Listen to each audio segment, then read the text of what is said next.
Baik saudara-saudara, pada saat ini kita kembali dalam mempelajari pelajaran Sekolah Sahabat yang ketujuh dengan judul Berbahagialah Mereka yang Percaya. Tapi sebelumnya, mari kita tunduk kepala dan kita bersatu dalam doa. Tuhan Allah kami yang bertakhta dalam kerajaan sorga, pada saat ini kami akan mempelajari firman Tuhan, Alkitab dan pelajaran Sekolah Sahabat. Kuasa Roh Kudus boleh menjadi bagian kehidupan kami boleh memahami setiap benih firman Tuhan, kami tetap setia menjadi saksi bagi banyak orang. Terima kasih Tuhan, dalam nama Yesus. Amin. Saudara-saudara, penulis pelajaran Sekolah Sahabat untuk pekan ini, dia mengambil ayat tema yang tercatat dalam Yohanes pasalnya yang ke-20, ayatnya yang ke-29. Firman Tuhan berkata, kata Yesus kepadanya, karena engkau telah melihat aku, maka engkau percaya. Berbahagialah mereka yang tidak melihat namun percaya. Saudara-saudara, sepanjang triwulan ini kita belajar tentang Injil Yohanes atau Kitab Yohanes. Kitab Yohanes dia berbeda dengan kitab sinoptik lainnya. Berbeda dengan Matius, berbeda dengan Markus, berbeda dengan Lukas. Berbeda dari segi tema, segi narasi, dan penulis dari kitab Yohanes yaitu Yohanes sendiri yang sebagai murid yang dikasihi oleh Yesus. Berbeda dengan Matius, Markus, Lukas. Ketiga kitab sinoptik ini mereka menekankan tentang peristiwa-peristiwa dari Tuhan Yesus. Sedangkan Yohanes menekankan hubungan antara Yesus dengan beberapa tokoh yang kita pelajari sebelumnya, yaitu di mana Yesus bertemu dengan tokoh-tokoh Alkitab sebelumnya, yaitu Petrus, Andreas, Yohanes Pembaptis, wanita di sumur Yakub, wanita Samaria, dan masih banyak lagi. Di mana pada akhirnya oleh karena lebih menekankan hubungan antara Yesus dengan beberapa tokoh lainnya, pada akhirnya mereka bersaksi tentang Yesus Kristus setelah pertemuan mereka dengan Yesus. Rasul Yohanes menyebutkan ada banyak kesaksian dari mereka yang percaya kepada Yesus. Ada yang percaya tanpa ragu kepada Yesus, ada yang percaya tetapi masih ragu, ada yang sudah percaya namun kemudian menjadi ragu dan bertindak melawan keyakinan mereka sendiri. Ada juga yang percaya tanpa melihat seperti Abraham dan beberapa kelompok di abad yang ke-21. Pekan ini kita akan melihat kesaksian pengalaman iman dari Abraham oleh karena dia percaya oleh iman. Maria percaya dan bersyukur. Pilatus percaya dan berserah. Thomas percaya oleh melihat. Kita semua percaya tanpa melihat seperti Abraham.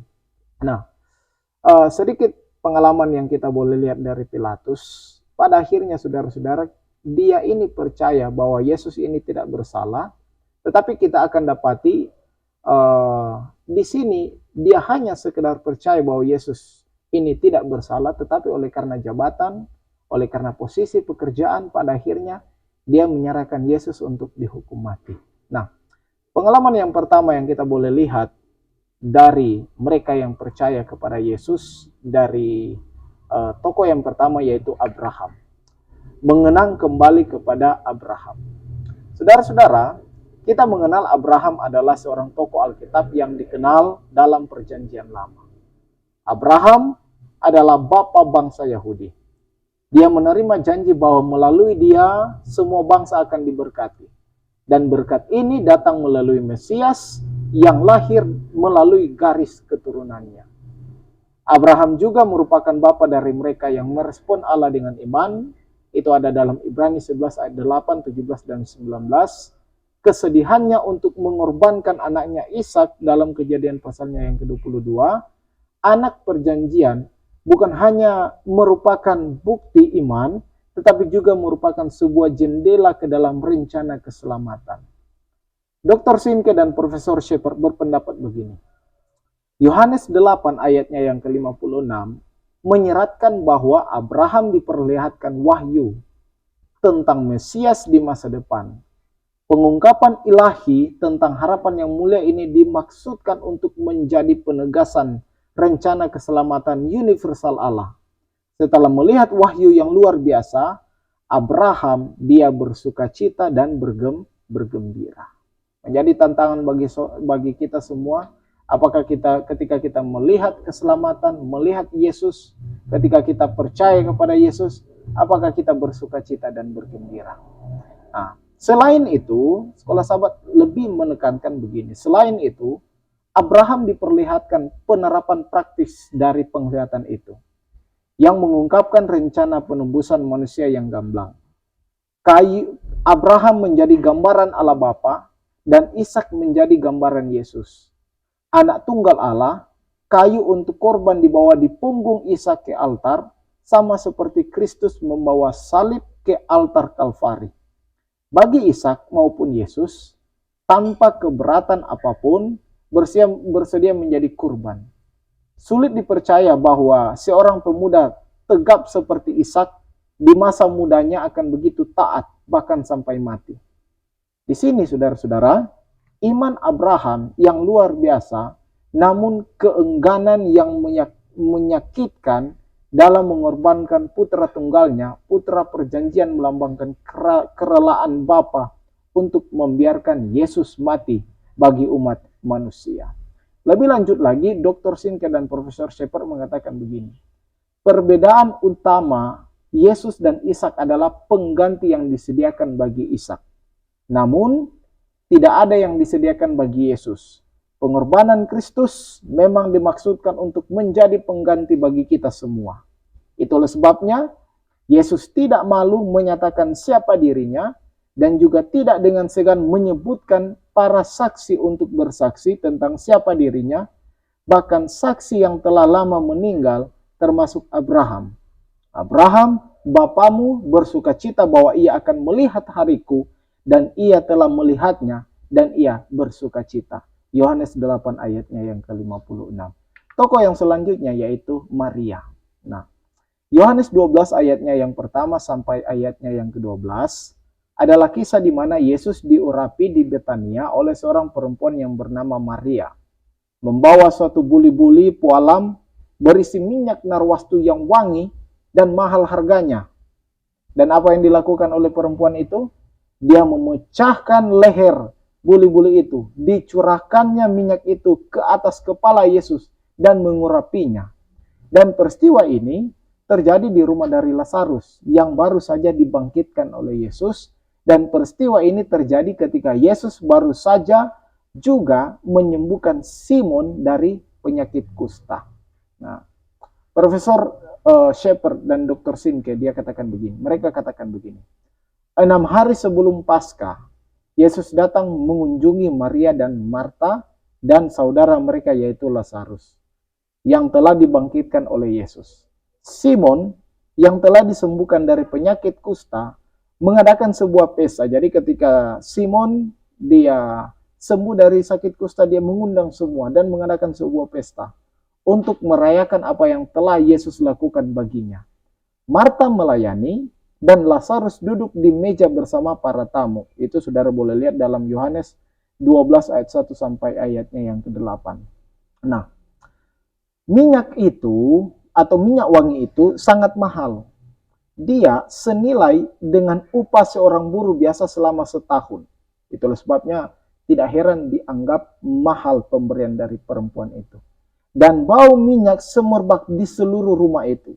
Yohanes 12 ayatnya yang ketiga, seluruh ruangan itu bau wangi karena minyak yang diberikan oleh Maria. Ketika Maria mengurapi Yesus dengan minyak narwastu yang sangat mahal itu, ada salah satu murid dari Yesus yaitu Yudas menegur perempuan itu dengan kalimat, mengapa melakukan pemborosan, tindakan pemborosan? Seharusnya bagikan kepada orang miskin saja. Tetapi di rumah itu, Sekolah Sahabat Ellen White mengatakan, Yesus tahu isi hati dari semua orang termasuk dari Yudas. Karena dia katakan begitu bukan karena dia peduli kepada orang miskin, karena dia ini pencuri, dia biasa mengambil khas yang disimpan, yang dipegang oleh Yudas sendiri. Ellen White, Alpha Omega Jilid 6, halaman 180 berkata begini, pemberian yang harum baunya yang sedianya hendak ditaruh oleh Maria pada tubuh juru selamat yang sudah mati, kini dituangkan pada tubuhnya yang masih hidup. Pada waktu penguburan, keharumannya hanya dapat menembusi kubur itu. Sekarang hal itu menggembirakan hatinya dengan jaminan iman dan kasih. Dan ketika ia menjalani kegelapan ujiannya yang besar itu, ia membawa sertanya kenangan tentang perbuatan itu. Suatu jaminan adanya kasih yang akan didapatnya dari orang-orang tebusannya selama-lamanya. Luar biasa. Ketika Maria memberikan persembahan kepada Yesus, dia bersaksi, dia bersyukur kepada Tuhan atas apa yang Tuhan telah berikan dalam kehidupannya. Selanjutnya, tokoh yang tidak biasa, dia tokoh yang cukup terkenal, yaitu kesaksian Pilatus yang tidak disadari. Beberapa peristiwa tentang bagaimana tokoh-tokoh Alkitab bersaksi itu terjadi ketika sebelum Yesus disalibkan. Namun sekarang ini kesaksian seorang tokoh Alkitab ini terjadi di detik-detik Yesus akan disalibkan. Nah, pada waktu Yesus berada di mahkamah, pada waktu Yesus diperhadapkan di beberapa petinggi-petinggi Roma. Yohanes telah mencatat begitu banyak tokoh Alkitab yang bersaksi tentang Yesus. Yesus itu adalah Mesias, dia adalah anak domba Allah, Yesus itu nabi, penyelamat dunia. Dari berbagai macam latar belakang, pekerjaan, bahkan ada orang biasa. Namun berbeda dengan kali ini. Yohanes, dia tulis sekarang, Yohanes dia menyebutkan Pilatus. Pilatus ini bukan orang yang sembarangan. Dia adalah gubernur yang mengadili Yesus. Dia adalah seorang hakim. Dan ini adalah kesaksian yang penting karena Pilatus, dia adalah seorang Romawi, seorang gubernur, dan sekali lagi dia seorang hakim. Faktanya, pada waktu Yesus ditangkap di Taman Getsemani, Yesus dibawa di hadapan Hanas, kemudian imam besar Kayafas, lalu 2 kali dibawa ke hadapan Pilatus. Dan pada waktu Yesus dibawa di hadapan Pilatus, Yesus menarik perhatian Pilatus dengan berkata begini. Dalam Yohanes 18 ayat 37 katakan begini. Untuk itulah aku lahir dan untuk itulah aku datang ke dalam dunia ini. Supaya aku memberi kesaksian tentang kebenaran. Setiap orang yang berasal dari kebenaran mendengarkan suaraku. Saudara-saudara, sesudah Yesus berkata begitu, Pilatus bersaksi di hadapan banyak orang tanpa dia sadari. Dia mengatakan, aku tidak mendapati kesalahan apapun padanya. Saudara-saudara, sekiranya kalau waktu itu Pilatus memperjuangkan Yesus untuk tidak disalibkan, dia mempertahankan kata-katanya, aku tidak mendapati kesalahan apapun padanya. Barangkali Yesus waktu itu tidak akan disalibkan. Nah, sebenarnya Pilatus tahu bahwa Yesus ini tidak bersalah. Tetapi mengapa dia tetap menjatuhi hukuman mati kepada Yesus, menyerahkan Yesus untuk disalibkan? Karena firman Tuhan katakan dalam Yohanes pasalnya yang ke-18, Pilatus ini didesak oleh semua orang. Pilatus ini oleh karena dia orang Romawi, dia bekerja untuk Romawi. Karena posisinya, karena jabatannya, karena pekerjaannya, dia membiarkan Yesus dihukum mati. Saudara-saudara, terkadang karena posisi kita, karena jabatan kita, pekerjaan kita, atau mungkin karena desakan semua orang, kita rela mengorbankan Yesus. Mungkin karena pekerjaan, kita kerja pada hari Sabat, kita kerja di hari yang Tuhan sudah tentukan untuk kita kuduskan, untuk kita sucikan, datang beribadah. Tetapi oleh karena pekerjaan, posisi, dudukan, kita rela bekerja pada hari Sabat, kita mengorbankan Yesus. Hari Rabu berbicara soal kesaksian dari Thomas.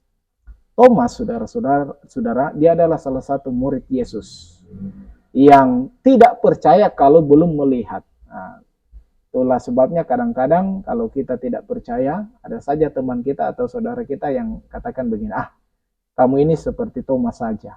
Nah, Thomas ini dia percaya dulu, dia lihat dulu baru dia mau percaya. Nah, pada waktu Kristus menampakkan diri kepada murid-murid setelah kebangkitannya, mereka sementara bersembunyi di sebuah ruangan oleh karena mereka takut setelah kebangkitan dari Yesus, orang Roma menganggap mereka mencuri mayat dari Yesus. Padahal waktu itu Yesus sudah bangkit dan menampakkan diri kepada murid-muridnya. Thomas pada waktu itu dia mendengar kabar tentang kebangkitan Yesus dari murid-murid yang lain. Tetapi secara pribadi, Thomas tidak percaya bahwa Yesus sudah bangkit karena dia mengukur imannya dengan syarat. Lihat dulu baru percaya. Oleh sebabnya Yohanes 20 ayat 25, Thomas berkata begini, sebelum aku melihat bekas paku pada tangannya dan sebelum aku mencucukkan jariku ke dalam bekas paku itu dan mencucukkan tanganku ke dalam lambungnya, sekali-kali aku tidak akan percaya. Hal ini ditanggapi oleh Dr. Swinke dan Profesor Shepard. Katakan begini, perspektif melihat dan kemudian percaya, inilah yang dilawan oleh Injil Yohanes. Ketika Yesus bertemu dengan Thomas setelah kebangkitan, dia mengundangnya untuk datang, melihat, dan menjamah jubahnya yang telah bangkit. Tetapi, kemudian Yesus berkata, berbahagialah mereka yang tidak melihat namun percaya. Yohanes pasalnya yang ke-20 ayatnya yang ke-29. Ellen White, Kebahagiaan Sejati halaman 105, katakan begini. Allah tidak pernah meminta kita untuk percaya tanpa memberikan bukti yang cukup untuk mendasari iman kita. Keberadaannya, karakternya, kebenaran firman-Nya, semua diteguhkan oleh kesaksian yang menarik bagi akal budi kita, dan kesaksian ini berlimpah. Namun, Allah tidak pernah menghapus kemungkinan adanya keraguan. Iman kita harus bertumpu pada bukti, bukan pada demonstrasi. Hari Kamis, kesaksian kita tentang Yesus. Setelah tokoh-tokoh Alkitab telah bersaksi, ada banyak yang telah bersaksi, bagaimana dengan kesaksian kita sebagai umat yang percaya? Hari ini saudara-saudara, sekitar 2000 tahun kemudian, sebagai pengikut Yesus, kita juga memiliki hak istimewa untuk memberikan kesaksian tentang Yesus dan apa yang telah Dia lakukan bagi kita. Bagaimana caranya kita percaya dan menjadi saksi bagi Yesus? Pertama, kita percaya karena alam ini telah diciptakan, walaupun telah dipengaruhi oleh dosa, tetapi alam mengajarkan kita bagaimana rancangan yang luar biasa dari Sang Pencipta. Yang kedua, melalui firman. Di dalam Alkitab, kita menemukan banyak kesaksian tentang karya-karya Tuhan yang dahsyat dalam sejarah dan dalam diri manusia. Di dalamnya, kita menemukan kesaksian Yesus sendiri. Yang ketiga, nubuatan. Penggenapan nubuatan-nubuatan yang mengumumkan peristiwa-peristiwa bersejarah berabad-abad sebelum penggenapannya. Yang keempat, pengalaman pribadi.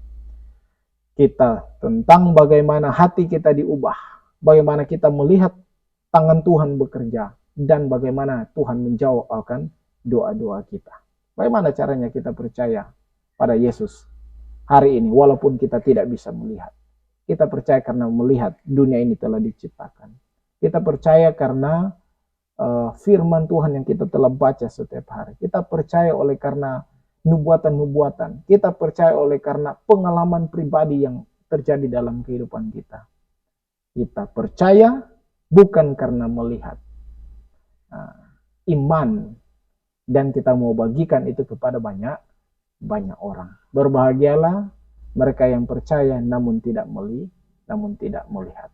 Kesimpulan yang pertama, milikilah iman seperti Abraham dan percaya sepenuhnya kepada Tuhan. Yang kedua, milikilah iman seperti Maria yang memberikan pelayanan yang terbaik bagi Tuhan Yesus dan tidak malu bersaksi tentang Yesus, dan dia bersyukur tentang apa yang Tuhan berikan. Yang ketiga, janganlah seperti Pilatus yang mengorbankan Yesus demi jabatan, demi posisi, demi pekerjaan. Walaupun tak disadari dia telah bersaksi bagi Yesus, tetapi pada akhirnya dia merelakan Yesus. Yang keempat, diberkatilah mereka yang percaya kepada Tuhan Yesus dengan iman, dengan tidak ragu-ragu, dengan melihat dan bahkan tidak melihat sekaligus. Kita tunduk kepala dan kita berdoa. Bapa kami yang bertakhta dalam kerajaan sorga saat ini, bersyukur berterima kasih kami telah mempelajari firman Tuhan, pelajaran sekolah Sabat. Kuasa Roh Kudus boleh menjadi bagian kehidupan kami, apa yang telah kami pelajari boleh menjadi berkat bagi kami semua. Terima kasih Bapa di sorga, bantu kami semua, pemirsa dimanapun berada. Berkat melimpah menjadi bagian kehidupan kami. Terima kasih, ini doa dan permohonan kami dalam nama Yesus. Amin. Saudara-saudara, jika rangkuman video pelajaran sekolah Sabat ini memberkati, jika berkenan, saudara boleh like, comment, subscribe, dan saudara bagikan kepada semua orang. Terima kasih, Tuhan berkati. Tumere.